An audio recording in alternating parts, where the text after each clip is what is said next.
Je dirais que dans le flot des images négatives concernant l'islam et les pays arabes, alors on ne va pas tous les énumérer, le chaos, les guerres, les réfugiés, le terrorisme, etc. Il y a une éclaircie, c'est l'Algérie d'aujourd'hui. Parce que dans l'Algérie d'aujourd'hui, nous avons des millions de personnes qui manifestent pour la démocratie politique et pour un système de représentation qui leur appartienne en propre. Cet événement, qui est considérable, aura des répercussions pour tout le monde méditerranéen et donc pour la France, qui est une puissance méditerranéenne. Alors la question, parce que je vais être très rapide, sinon on va terminer très tard et tout le monde va être très fatigué, la question simplement que je voudrais poser est la suivante. Comment faire en sorte que la France puisse intervenir pour soutenir les démocrates algériens alors qu'elle a, comme nous le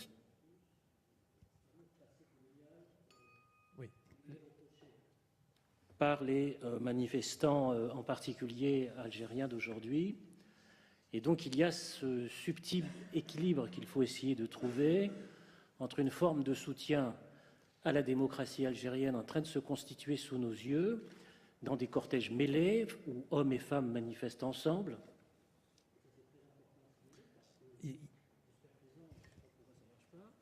Un sabotage encore, un complot. Il faut le signaler parce que dans la mesure où, encore une fois, par rapport à ce flot d'images négatives depuis des années, nous avons là à la fois un très grand calme, une très grande organisation de tous ces manifestants par millions. Je pense à la caricature d'un caricaturiste algérien, Zilem, ce matin, et qui montre, disons, un homme du haut de la tour Eiffel qui harangue les gilets jaunes et qui leur dit « Regardez les cortèges civilisés en montrant les manifestations d'Alger ».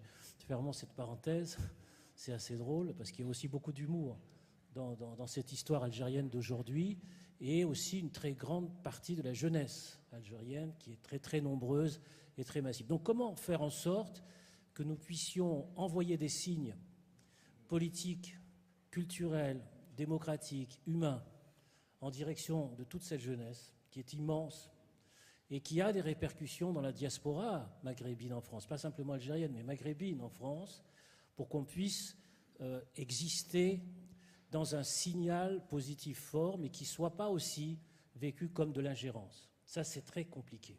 C'est un exercice politique et culturel d'une extrême complication. Et dans le même temps, deuxième petite question très rapide, est-ce qu'on ne pourrait pas anticiper du point de vue du fait que la France est une grande puissance méditerranéenne par son histoire, est-ce qu'on ne pourrait pas effectivement, dans le cours même du développement de ce que certains appellent déjà la deuxième révolution algérienne d'aujourd'hui sous nos yeux, est-ce qu'on ne pourrait pas envisager dès à présent la préparation d'un sommet méditerranéen comme une sorte, disons, d'espace mixte entre la France et la plupart des pays méditerranéens pour encourager à travers l'exercice démocratique, c'est-à-dire la presse libre, les intellectuels, les journalistes, le mouvement des femmes, etc.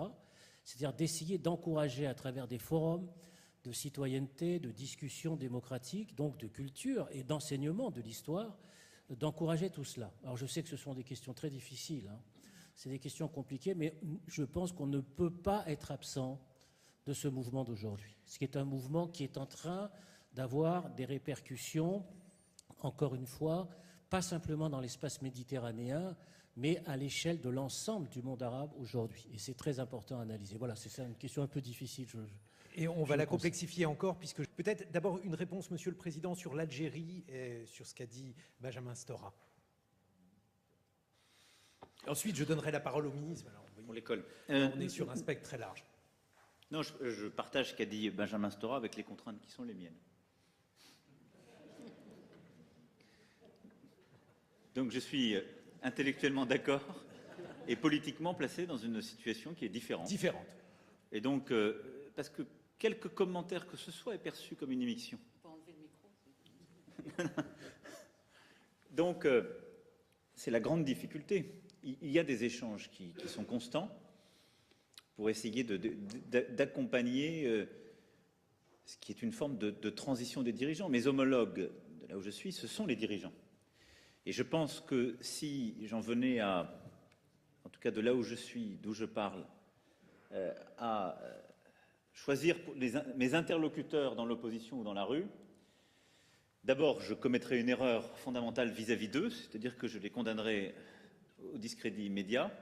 Et je pense qu'on ouvrirait un débat qu'on connaît par cœur dans la relation franco-algérienne, qui est le débat de l'immixtion dans la politique, etc. Donc, je me suis tenu très à distance de ce sujet. Ça ne veut pas dire qu'il n'y a pas des échanges, en particulier avec ceux qui dirigent aujourd'hui l'Algérie, pour essayer de comprendre, d'accompagner et de faire passer des messages d'une transition. Mais je ne peux pas aller beaucoup plus loin sur ce sujet. Par contre, sur le deuxième sujet, la deuxième voie de passage, parce qu'il faut ouvrir des voies d'eau. D'abord, par rapport à ça, je pense que pour le coup, vous êtes beaucoup plus à même que moi d'agir efficacement.